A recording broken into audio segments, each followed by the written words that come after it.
Alright everyone, starting off today with the caveat that I don't normally weigh in on Dutch elections and Dutch politics in general, mainly because I'm a guest in the country. I'm not a citizen of the Netherlands, so it's generally something that I try to avoid mostly, but I figured it was important to talk about the election results and analyze sort of where we're going from here. This comes, of course, only a few days after Argentina, which is a dedicatedly long-term socialist state, well, quasi-socialist under Peronism, kicked them out and decided that Javier Milei should be leading the country, and he's considered to be a far-right radical. I think that he's genuine about some of his views. Again, we're going to see. He swears the first thing he's going to do when he gets into office is basically remove half the government ministries and, undermine the very state functions he'll be lording over. We're going to see whether he's capable of doing that under their legal system and whether he's actually serious about attempting to do so. But there's hope. Now looking at the Netherlands, the largest party now, according to exit polling, is PVV. This is Geert Wilders' party. His party's main platform is migration related.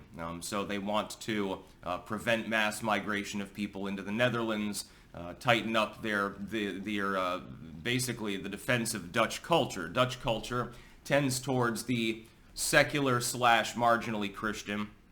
It tends to be Dutch people, and Wilders wants to maintain that, to have a cosmopolitan society that, though mainly represents traditionally Dutch interests. It's very market-based. It's a high-trust country, I would say, generally speaking. Wilders wants to maintain that and to de-Islamize as well. It's his term. That is to prevent the spread of Islam in the activistic fashion within the Netherlands. Now, his party is conceived of as extremist. What I've warned of, and this goes to Argentina, the United States, the UK, Le Pen is leading right now supposedly in some polling in France, and the Netherlands. If change, which is marginally populist, Geert Wilders, in my opinion, is not extreme.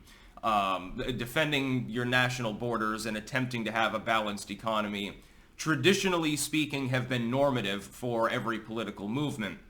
What we're seeing in the age of internationalism and globalist tyranny is that any movement that resists the concept of the utter free flow of everything everywhere at all times is conceived of as some sort of bigotry. There's only one Netherlands in the world.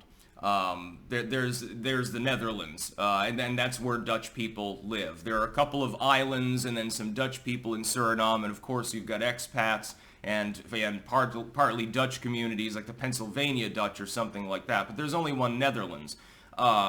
There's only that one country with the clogs and the windmills and the bitterballen. And that went all around the world to find spices and then never learned how to use them, actually. Other than mustard. Everything's pickled and filled with mustard here. You could do worse. It's tasty, it's just not very spicy. The Dutch election represents that the people of the Netherlands clearly want to shift away from the open borders, mass migration, confiscation of the farm sort of thing, and maybe go back to a model that worked better.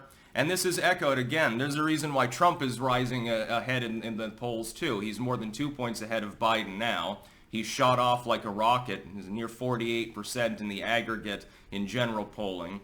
That would be good. Again, mild populist reform, a soft reset back to an era in which things at least generally worked better than they currently do.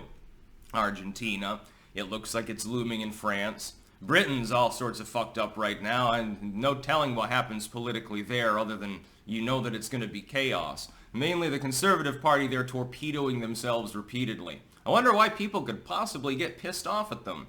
Not very likable, their particular leadership. Now you've got here Wilders possibly becoming prime minister. Of course, he's got to form a coalition government. I'm sure that the talks are already ongoing.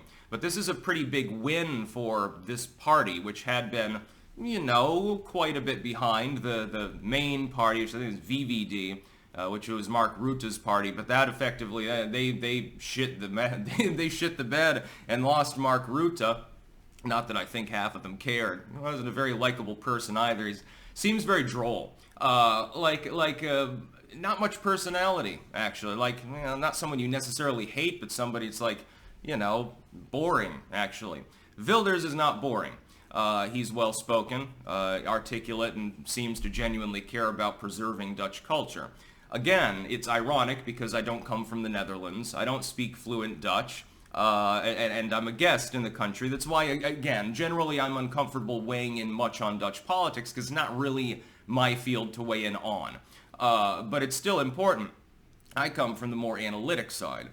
The analytic side is this is the Dutch people fundamentally shifting because of relative abuse by the former reigning government. The former reigning incarnation of government under its globalistic and neoliberal tenets has caused a bunch of problems in the Netherlands.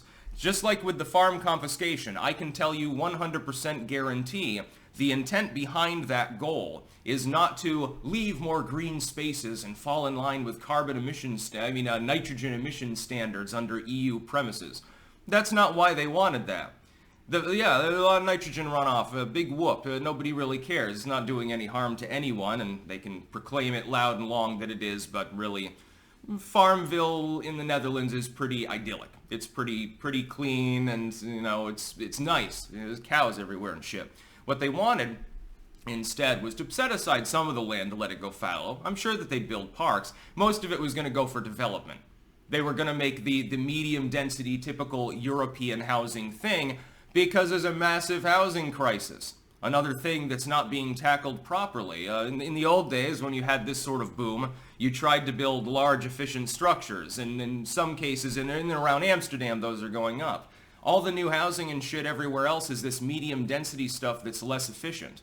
It's also poorly constructed in some cases. I'm watching the construction that's going on. I can tell you that there are going to be structural issues with a lot of those slab buildings within the next 30 or 40 years. They look nice now, they're not always going to look nice, and eventually that boom will end. It's just a matter of time, leaving you with a bunch of shell buildings and abandoned structures. And the Dutch government doesn't care, though. They think that they can pump the valves forever and apparently just endlessly build housing. Why do you think that they've got that globalistic plan for a European super city that centers around Amsterdam, stretches all the way halfway into fucking Belgium? Because of the housing crisis. They want to make the world, they're trying to build the Tower of Babel. Look how that story panned out in the end. You've got mass migration of people that are not assimilating to Dutch culture. I try to learn basic Dutch. I obey Dutch law. I eat bitterballen and stuff. I'm not trying to rock anyone's boat by being here. But there are other groups that are not acting in such a manner. I think there's a difference between certain expat communities.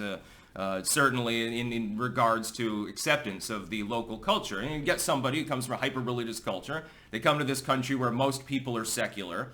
And it's just weird. And they're in a foreign land. It's going to be difficult for them to assimilate to that lifestyle. They're used to throwing down their prayer rug several times a day in the middle of the street. Or going to meditate or something like that. And it's just, at some point, you end up with a ghettoized enclave of people that will naturally mesh together, but they never fully really assimilate into the actual culture. At best, you end up with a fusion culture. This is why I had the United States as a bunch of these enclaves in urban areas, and generally that works out over time.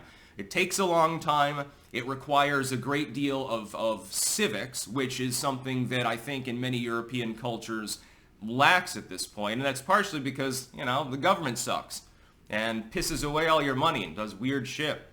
So yeah, PVV won big. Geert Wilders is smiling right now, thinking about the possibility that he's about to take the reins of power as part of some sort of coalition. We'll see how that pans out. That's about all. Peace out.